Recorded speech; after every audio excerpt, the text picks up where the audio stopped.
Halo semuanya, selamat datang di channel yang tidak layak untuk dihina ini. Sebelum kita mulai, atur posisi santainya, seruput kopinya, dan mari kita berkhayal.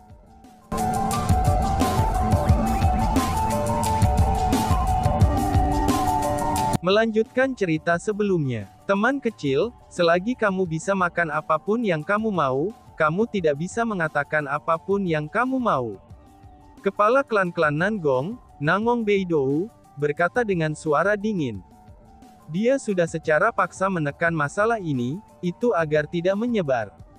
Dengan demikian, dia tidak tahu bagaimana pemuda di depannya ini dengan nama Feng Xing tahu tentang masalah itu. Namun terlepas dari itu, ia sama sekali tidak akan membiarkan ini dikenal sebagai kebenaran di hadapan semua orang ini. Kalau tidak, itu akan terlalu merusak citra klan Imperial Nangong mereka, dan juga merusak citra kedua putranya. Dengan demikian, kata-katanya dipenuhi dengan nada ancaman. Memang benar, seseorang tidak bisa mengatakan apapun yang diinginkannya. Dengan demikian aku, Feng Xing, tidak pernah salah untuk mengoceh omong kosong. Aku hanya berbicara kebenaran. Aku berani bersumpah kepada surga bahwa aku tidak mengoceh omong kosong, dan apa yang aku katakan adalah kebenaran. Kepala klan, apakah kedua putramu berani bersumpah ke surga juga, bahwa mereka tidak dipukuli oleh Chu Feng, ditelanjangi, dan digantung terbalik dari gerbang kota? Chu Feng berbicara dengan berani dengan percaya diri. Bahkan ketika menghadapi ancaman Nangong Beidou, dia sama sekali tidak takut. Kamu, seru Tianhu. Mendengar kata-kata itu, kulit Nangong Tianhu menjadi pucat. Karena itu adalah kebenaran, bagaimana mungkin dia bersumpah? Hentikan omong kosongmu itu, teriak Tianxi. Adapun Nangong Tianxi, dia tidak mau terus bertengkar dengan Chu Feng tentang masalah ini. Tubuhnya bergetar, dan kekuatan bela diri mulai melonjak maju. Kekuatan bela dirinya yang tak terbatas, itu segera berubah menjadi gelombang emas yang sangat besar. Gelombang energi melapisi satu sama lain, itu saat mereka bergerak maju untuk menelan Chu Feng. Kekuatan ini adalah keterampilan marsial tabu bumi. Dari sini dapat dilihat bahwa, meskipun Nangong Tianxi adalah setengah kaisar marsial peringkat 4, dan juga cukup percaya diri untuk dapat mengalahkan Chu Feng, tapi dia tidak berani ceroboh. Karena itulah, dia melepaskan serangan fatal dari serangan itu. Airten Tabo, Heaven Sweeping Wind. Teriak Tianhu. Pada saat yang sama, Nangong Tianhu juga melepaskan serangannya. Setelah berteriak keras, kekuatan bela dirinya juga melonjak. Itu berubah menjadi banyak aliran angin keemasan dan menyilaukan. Segera, angin kencang menyapu langit dan bumi. Angin kencang dan ombak besar mulai menimbulkan kekacauan di atas panggung, dan kekuatan dari dua serangan itu bisa dikatakan sangat ganas. Dengan mereka melonjak ke arahnya, Chu Feng tampak lemah seperti semut, dan kecil seperti setitik debu.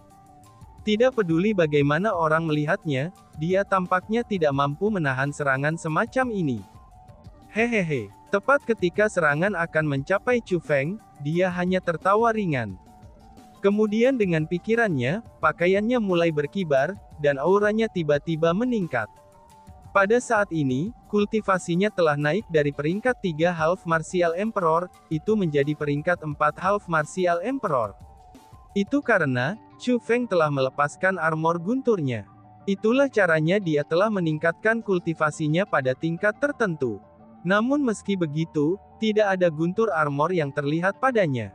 Alasan untuk ini adalah, karena Chu Feng sengaja menyembunyikan armor gunturnya. Alasan untuk itu adalah, karena Thunder Armor dan Thunder Wings adalah gerakan ciptaan Chu Feng sendiri. Jika dia mengungkapkan Thunder Armor dan Thunder Wings-nya, orang-orang yang hadir pasti akan mengenali bahwa dia adalah Chu Feng. Jadi untuk mencegah hal itu terjadi, dia sengaja menyembunyikan armor gunturnya. Meskipun dia telah menyembunyikan armor gunturnya, Chu Feng masih menerima peningkatan kekuatan. Sebagai kaisar setengah bela diri peringkat 4, bagaimana mungkin dia takut pada kaisar setengah bela diri peringkat 2 yang telah dikalahkannya sebelumnya? Hancurkan, ucap Chu Feng. Tiba-tiba saja Chu Feng mengepalkan telapak tangannya, dan menembaknya dengan eksplosif. Kekuatan bela diri emas melonjak seperti meteor emas, dan tidak ada yang bisa menghentikannya. Dalam sekejap, itu benar-benar menghancurkan Nan Gong Tianhu dan keterampilan marsial bumi tabungan Nan Gong Tianxi, dan menjatuhkan keduanya dari panggung. Menjerit. Pada saat mereka mendarat di tanah, kedua lelaki itu memuntahkan darah. Terbukti, mereka telah menerima cedera internal yang sangat serius. Tidak diketahui apakah Chu Feng melakukannya dengan sengaja atau tidak, karena mereka berdua tidak menunjukkan tanda-tanda cedera di permukaan. Meskipun penampilan luar mereka membuat mereka tampak baik-baik saja, tapi pakaian mereka telah benar-benar hancur oleh kepalaan Chu Feng. Pada saat ini, mereka berdua benar-benar telanjang dan muntah darah di tanah di bawah panggung.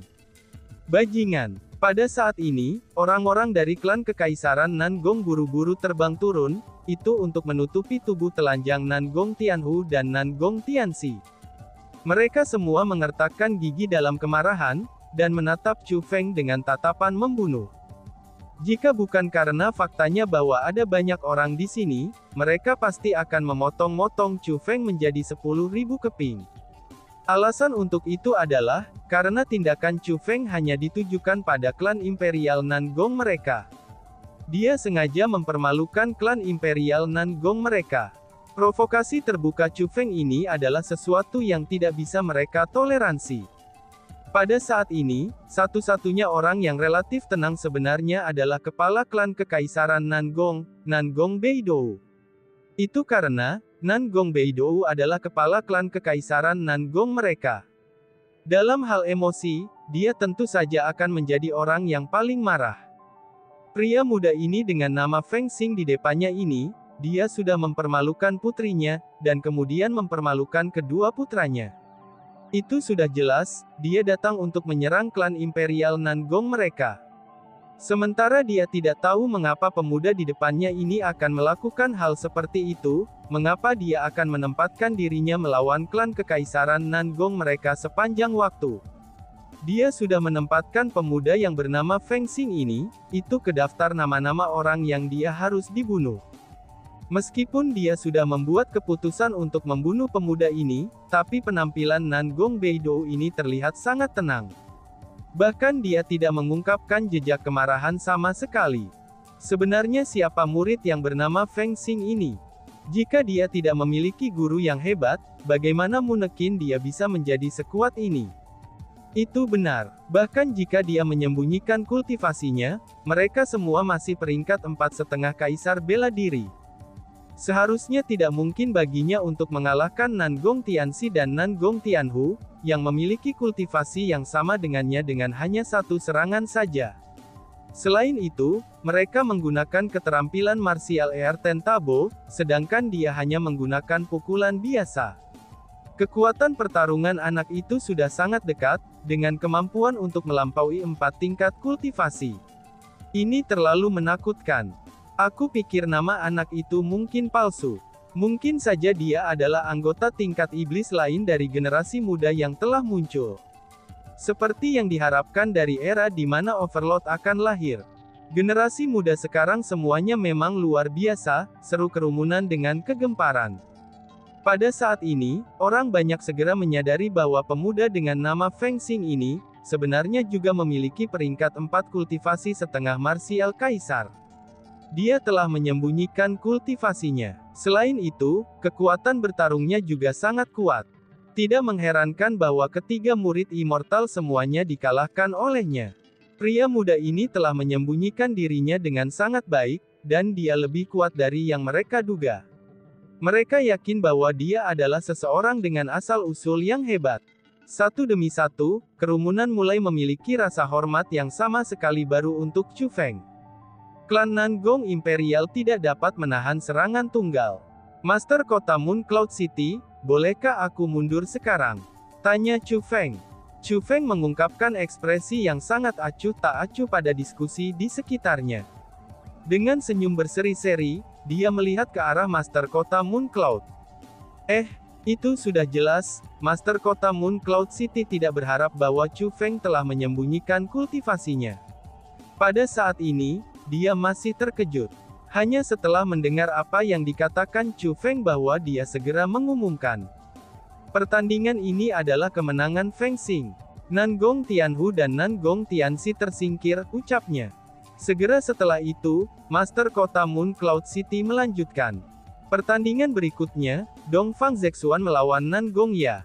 Kerumunan tidak memiliki reaksi abnormal terhadap pengumuman ini, karena mereka semua masih memikirkan asal-usul Chu Feng. Namun, hati Chu Feng dikejutkan oleh pengumuman ini. Selain itu, jejak kekhawatiran muncul di matanya. Nangong Ya adalah teman Chu Feng. Saat ini, ia memiliki kultivasi kaisar marsial half peringkat 3. Adapun Dongfang Zexuan, dia adalah pangeran ketiga klan kekaisaran Dongfang, dan dia juga seorang jenius yang terkenal. Dia adalah seseorang dengan bakat luar biasa. Ketika Chu Feng pertama kali bertemu Dongfang Zexuan sudah peringkat 3 half martial emperor. Kultivasinya saat itu sudah sama cocoknya dengan Nangong Ya.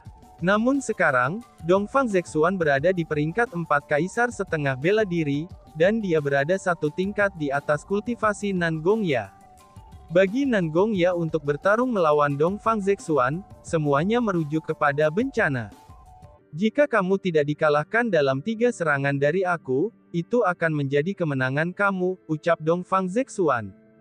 Benar saja, setelah naik ke panggung, Dongfang Zexuan tampak sangat sombong. Ternyata dia tidak hanya tidak menempatkan generasi muda dari aliansi spiritualis dunia di matanya, bahkan dia juga tidak menempatkan Nangong Ya di matanya. Ini hanya pertandingan sparring. Terlepas dari hasilnya, itu akan memajukan persahabatan antara 4 klan. Apakah perlu agresi seperti itu? Balas Nangong Ya sambil tersenyum ringan. Dia tampak tidak tega bertarung sama sekali. Dengan demikian, dia tidak marah dengan provokasi Dongfang Zexuan. Pemenang adalah raja, dan yang kalah adalah pecundang.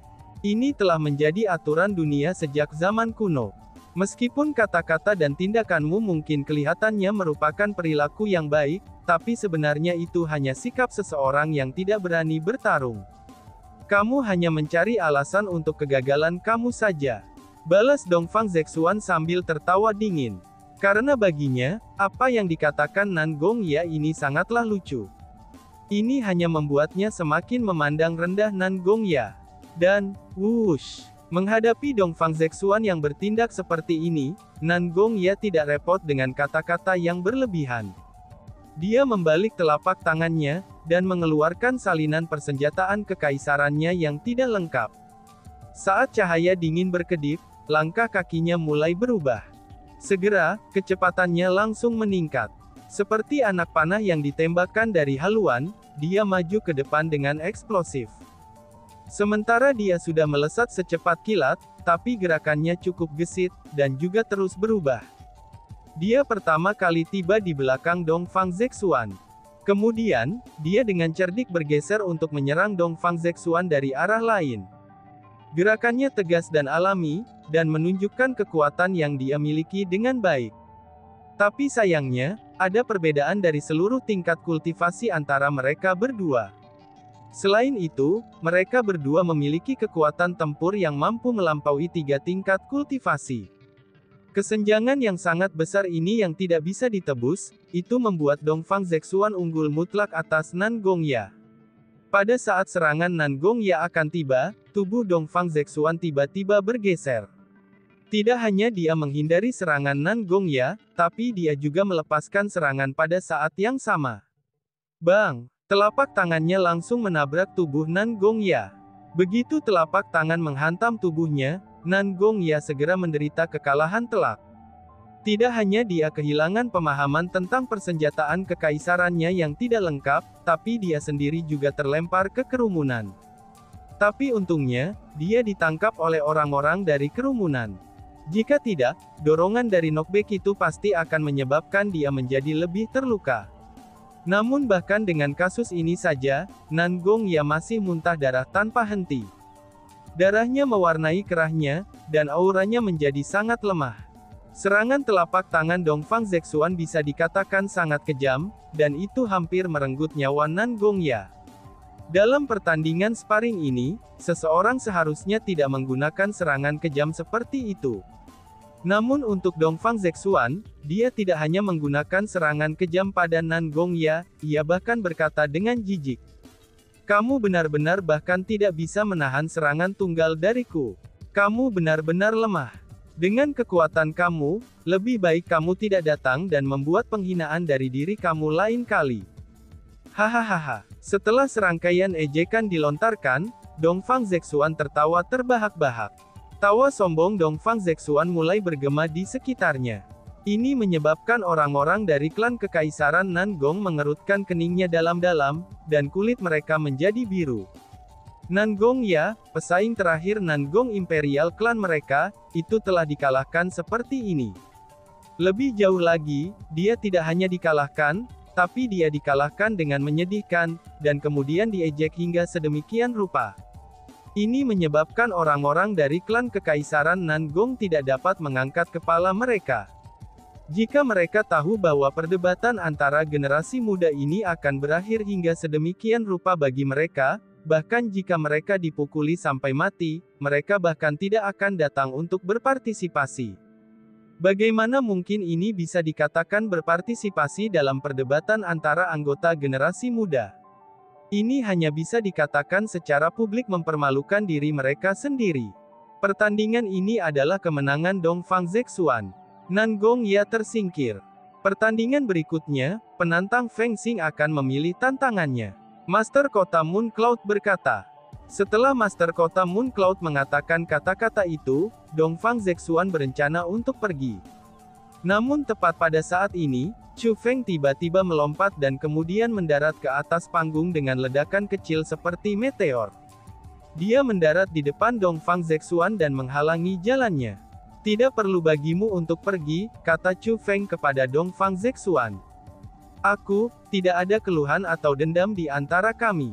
Mengapa kamu ingin menantangku? Tanya Zexuan. Melihat bahwa Chu Feng berencana menantangnya, Dongfang Zexuan mulai mengerutkan keningnya. Itu sudah jelas, dia tidak berharap bahwa Chu Feng akan menantangnya. Master Kota Moon Cloud City, aku ingin menantang Dongfang Zexuan, apakah itu mungkin? Chu Feng mengabaikan Dongfang Zexuan, dan langsung bertanya pada Master Kota Moon Cloud City.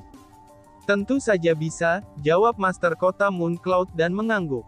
Wush! Melihat bahwa Master Kota Moon Cloud City telah menyetujui tantangan itu, Dongfang Zexuan segera melompat mundur untuk menjauhkan diri dari Chu Feng.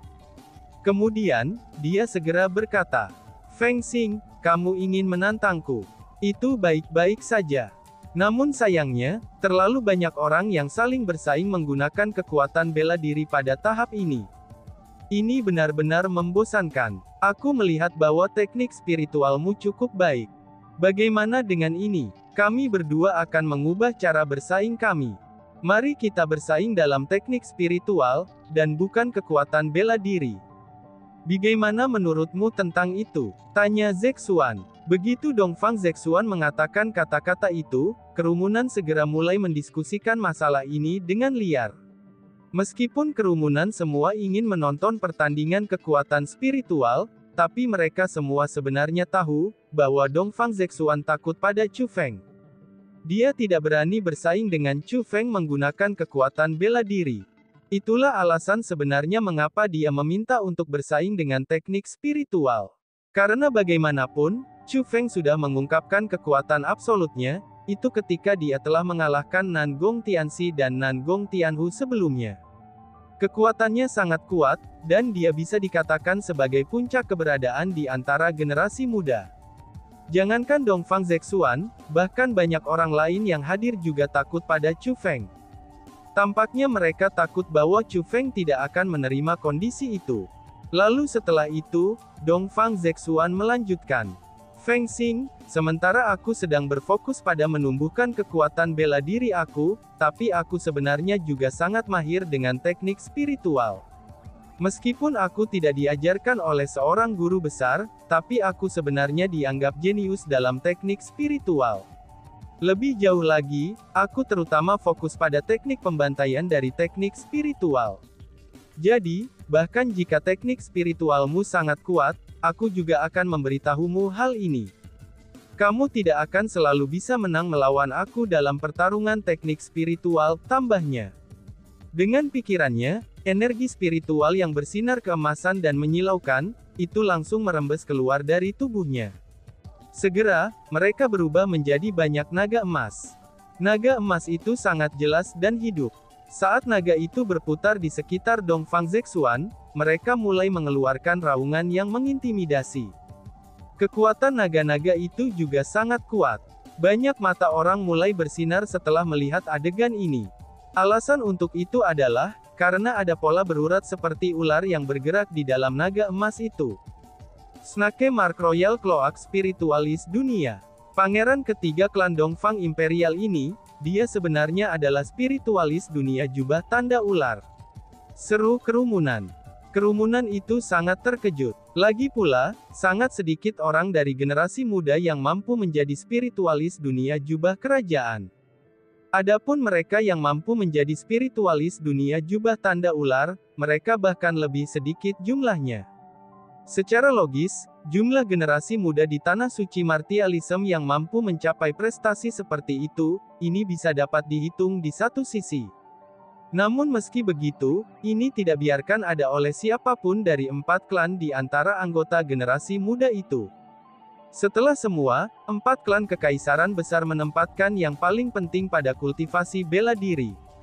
Mungkin itu karena faktanya bahwa mereka memiliki Imperial Bloodline, tetapi orang-orang dari klan 4 pada umumnya tidak terlalu berbakat dalam hal teknik spiritual. Dengan demikian, tampilan Dongfang Zexuan tentang pencapaiannya dalam teknik spiritual, itu secara alami akan mengejutkan orang banyak dan membuat mereka merasa tidak percaya. Dia memiliki kultivasi yang begitu kuat, dan juga seorang spiritualis dunia jubah tanda ular. Dia adalah seorang ahli dalam 2 bidang, dan juga menjadi seorang jenius yang berpengetahuan luas. Luar biasa, tidak heran kalau Dongfang Zexuan adalah orang yang sesombong ini. Tampaknya anak ini memiliki kualifikasi untuk menjadi sombong, ucap para pengamat. Pada saat ini, jangankan orang lain, bahkan orang-orang dari 4 klan memuji Dongfang Zexuan berulang kali. Mendengar pujian dan terengah-engah kejutan datang dari sekitar, orang-orang dari klan Dongfang Imperial membawa senyum di wajah mereka. Mereka merasa sangat tersanjung. Adapun Dongfang Zexuan sendiri, dia sangat bangga pada dirinya sendiri, dan menyeringai dari telinga ke telinga. Tepat pada saat itu, Chu Feng tiba-tiba berbicara. Teknik spiritual pangeran ketika klan kekaisaran Dongfang memang sangat bagus. Aku tidak meragukan ini sama sekali. Lagi pula, aku telah mendengar tentang prestasi kamu di masa lalu. Saat itu, kamu menantang generasi yang lebih muda dari aliansi spiritualis dunia dalam teknik spiritual, dan kemudian harus melarikan diri dengan ekormu di antara kedua kakimu setelah diberi pelajaran. Apa yang kamu lakukan itu benar-benar layak dikagumi, ucap Chu Feng. Dan tiba-tiba saja bersambung. Sekian dan terima kasih banyak. Bye-bye.